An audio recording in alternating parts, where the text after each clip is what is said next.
नमस्कार मित्रांनो, स्विफ्टचॅट वेबसाईट सुरू झालेली आहे आणि ही माहिती भरण्यासाठी आपल्याला आता आपल्या मोबाईलवरती नव्याने ते ॲप डाउनलोड करावं लागणार आहे किंवा अपडेट करावं लागणार आहे। मी हे अपडेट केलेलं आहे आणि डाउनलोड केलेलं आहे। आता हे ॲप तुमच्यासमोर अशा पद्धतीने ओपन होईल। ओपन झाल्यानंतर पॅट महाराष्ट्र ह्या ऑप्शनवरती क्लिक करा। आता सर्वेक्षण करायचं आहे किंवा त्या नवीन अशा विद्यार्थ्याचा वर्ग निवडायचा आहे आणि त्यासाठी इथे मेनूवरती जा। होम मेनूवरती गेल्यानंतर तुम्हाला त्या ठिकाणी मेसेज येईल की तुम्हाला खात्रीने होम मेनूमध्ये परत जायचे आहे का, तर होय म्हणा। होय म्हटल्यानंतर त्या विद्यार्थ्यांची कामगिरीची नोंद ठेवा, ऑप्शन निवडा आणि मग इथे तुमच्यासमोर वर्ग येतील आणि त्यापैकी आता मी इथे 8वीचा वर्ग निवडतो। 8वीला माझ्या 2 तुकडे आहेत, त्यामुळे मी त्या 2 म्हणजेच ब वरती क्लिक करतो। ब वरती क्लिक केल्यानंतर माझा सब्जेक्ट जो आहे तो आहे फर्स्ट लँग्वेज मराठी आणि म्हणून मी फर्स्ट लँग्वेजवरती क्लिक करतो। फर्स्ट लँग्वेज निवडल्यानंतर कृपया तुम्हाला सुरू करायचे असलेले आकलन निवडा, अशा पद्धतीचं ऑप्शन येईल। त्यावेळेस एक पर्याय निवडा, मध्ये जा आणि मराठी फर्स्ट लँग्वेज हा विषय मी निवडलेला आहे।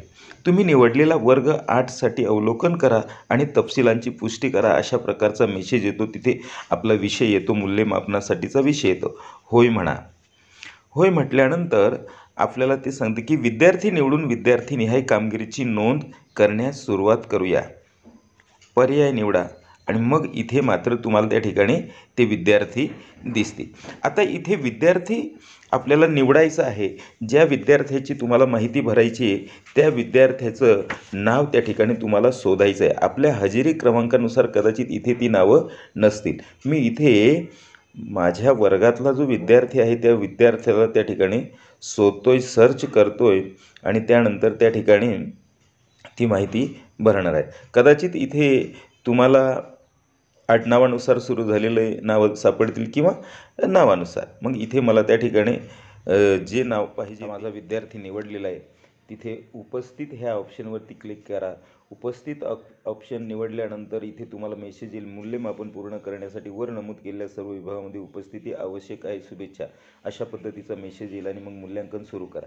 मूल्यांकन सुरू केल्यानंतर तुमच्यासमोर अशा पद्धतीने आता हा एक नवीन इंटरफेस जो आहे हा आपल्याला पाहायला मिळतो। इथे सर्वेक्षण सुरू करा यावरती क्लिक करायचं आहे आणि त्यानंतर तुमच्यासमोर त्या विद्यार्थ्याची माहिती जी आहे ही त्या ठिकाणी दिसेल। मग आता इथे पहिला प्रश्न आलेला आहे। पहिल्या प्रश्नाला मिळालेले गुण मी ह्या ठिकाणी टाकतो 4 आणि त्यानंतर इथे पुढे जतन करा। त्याच पद्धतीने दुसरा प्रश्न आपोआप येईल, जतन करा। 3 जतन करा, 7 जतन करा, 6 जतन करा, 4 जतन करा, 5 जतन करा, 4 4 3 3 6 आणि अशा पद्धतीने ही माहिती माझी भरून झालेली आहे। म्हणजे 12 प्रश्नांचे त्या ठिकाणी ऑप्शन्स येतात आणि त्यावरती आपल्याला त्या ठिकाणी भरायचे असतात आणि खात्री करा ह्यावरती काही सेकंदामध्ये क्लिक करायचं आहे। आता हा विद्यार्थी इथे सबमिट झालेला आहे आणि इथून पुढे मग ह्या दुसऱ्या विद्यार्थ्यांच्या कामगिरीची नोंद करा ह्यावरती क्लिक करा। अशा पद्धतीने मित्रांनो आता ह्या नवीन अशा स्विफ्टचॅटमधील आपल्याला ही माहिती भरावयाची आहे। निश्चितच तुम्हाला हा व्हिडिओ जो आहे हा मार्गदर्शक ठरेल। धन्यवाद।